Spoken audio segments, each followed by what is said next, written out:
This is Numbers Don't Lie, powered by Sofascore. My name is Nico Cantor. The question today is, can Arsenal's defense win them the Premier League?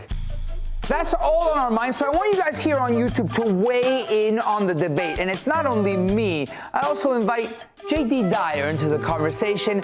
We're talking the defensive-minded Mikel Arteta, that Arsenal team. They looking good. How you feeling? Look, this Arteta team has showcased something that an Arsenal squad has not shown for a long period of time. I'm talking about the better part of 25 years. Continuity, solidity, and more importantly, defensive orientated. This is the perfect way to describe them.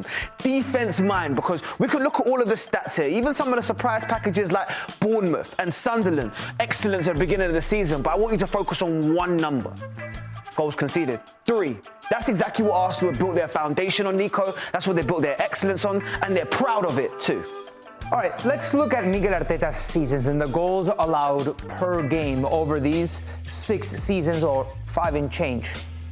Here, finished 8th, finished 5th, 2nd, and now we're at 25, 26, and those numbers in the past 3 years, I might say, are simply extraordinary. Yes, Arsenal has been one of the best teams in the world over the last 3 seasons, and you could point to conceding less than a goal per game is pretty incredible and a reason why they've been at the top. Of course, but if you look at Mikel Arteta's tenure, this was the turning point. He learned from this season, and I always talk about managers and their evolving or their evolution in terms of in their own minds. They allow their ego and their heart to determine in terms of what success they want. But you can see after that, this is where he's always wanted to be. And I said it earlier and I'll say it again now. You need to understand the tutelage in which he has learnt from. He's a Spanish manager, yes, so coming from the Pep Guardiola school is always going to be one thing in terms of domination or possession on the ball. But David Moyes has a huge imprint as to who he is as a manager. Of course, a manager that he played under for so many years. So he's going to be proud in terms of defensive stats. He's going to be proud in terms of clean sheets. And it's only when you see the numbers start to weigh up, the goals conceded, the XG allowed on goal, the shots allowed per game, and the big chances allowed as well. You start seeing that Arsenal taking pride in this. They hear the noise about the offensive stats and how good they are in attacking sectors, but this is really where they're getting their moments and they're building their success. So I'm starting to get more convinced that Arsenal can do it. You guys want more? We'll give you more. This start to the season has been incredible. The ranks on the previous page first, the ranks on this page first, clean sheets, penalty entries allowed per game. That means that opposition aren't even coming close. Raya doesn't need to be called upon always, but in the moments, he actually does come up clutch. We'll talk about that in 1 second. Touches in the box allowed per game, and obviously the Sofascore rating in the green. All right, collectively, we understand what's going on. They are very, very good Arsenal. But let's talk about the individuals that make this team so good. From Arsenal's backline, 3 of those defenders are in the top-rated defenders in the Premier League, in the top 5, right? William Saliba, Gabriel, your center-back partnership, and Jurrien Timber is actually up there. His one-on-one, his individual duels are actually pretty good. So let's break it down. The backline. Let's throw in Riccardo Calafiori in there to see these numbers and how they are doing. Your starting backline, duels won, well above 50%, especially for the center backs. Tackles per game, all right, 1 tackle, but look at Jurrien Timber, 3.2 tackles. It's pretty incredible. They are organized, this backline. When they are called upon, you need them. But it's not only this, right? Because you got your 4 defenders. Sometimes they come injured, right? And you need people to come up. It's the versatility in your backups and the depth of this team, JayDee. I mean, the depth has been incredible. That's what everyone had built their foundation on. You saw the summer investment. 2 of these players came in terms of in the summer, in Mosquera and in Capia.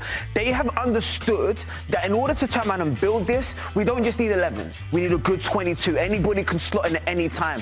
And I always said it, Mikel Arteta is learning from his tenure. He's learning from his previous mistakes and injuries that have cost certain seasons and said, I'm going to build build a foundation that is irreplaceable. No more question marks around whether or not this team is good enough, because it doesn't matter who steps out, i.e. we saw William Saliba step out this weekend. We've already seen what Mosquera can do in that position.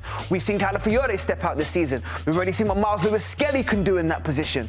He understood the assignment this year. He understood where the investments were required, and when you start seeing the minutes start to whack up, I'm telling you now, this team right here could build not just for now, but for many years going on. Shout out to Andrea Berti, by the way, because these are good signings, and the versatility also, the profile player that you get. Mosquera, a center back that can play right back. Hincapié, a left back that can play left center back. Miles Lewis-Skelly is your inverting left back. Zinchenko 2.0, that's what he basically is. He learned from the best and develops it. So then on top of that, you got depth in your back line, but also a goalkeeper that when he's called upon, he makes the save. Yes, clean sheets. I think that's credit to not only him, but of course the back line, that's incredible. But here, this is the big one for me, save percentage, because he's not gonna be up there with amount of saves in a Premier League season. I don't know if he's even gonna crack the top 3. The thing is that he's not facing that many shots. But when he's called upon, he's making those big time saves. That's pretty incredible. I tell you what else the stats don't show here and what the eye test shows, he's got those mistakes out of his game. Yes, we saw one the other day, potentially in the Champions League, that could have led to Julian Alvarez opening up the scoreline. But those are few and far between now. And this is where the development of David Raya has come from. Because let's not forget, Aaron Ramsdale was a very solid choice. And Mikel Arteta made a very difficult decision, middle of the season, to unrest the goalkeeper, to take him out and to say, I want a new number one. I want someone who's going to take me to another level. What they don't show as well is his percentage in terms of just keeping possession. That doesn't always showcase in terms of with a goalkeeper. And we know in this modern game of football, keeping possession is as much important as any one of these statistics is going to show. David Raya is entering now into the bigger echelons of conversations as to where he ranks amongst the world's elite. And that's due to his hard work and his consistency as well. I love this. We've talked a lot about this Arsenal team and how good they are and how good they can be. But let's think forward. How good can they be at the end of the season? And let's talk about, in history, is this one of the best defensive teams we've seen? I know it's only 9 games in. There's a lot more season to go. Chelsea 04-05 is the benchmark. Only 15 goals conceded. There was an Arsenal team in 98-99 that ended up losing to Manchester United that only conceded 17 goals. That was the second best defensively. So let's extrapolate. Through 9 games, let's see where these teams were. Graph, por favor. 9 games in. Here we are. Chelsea 04-05 only had 2 goals conceded. Arsenal 99 actually had 4. Arsenal this year only conceded 3. They're doing all right. I'm going to tell you now, we're going to do a call to action. I've been wanting to do this all day.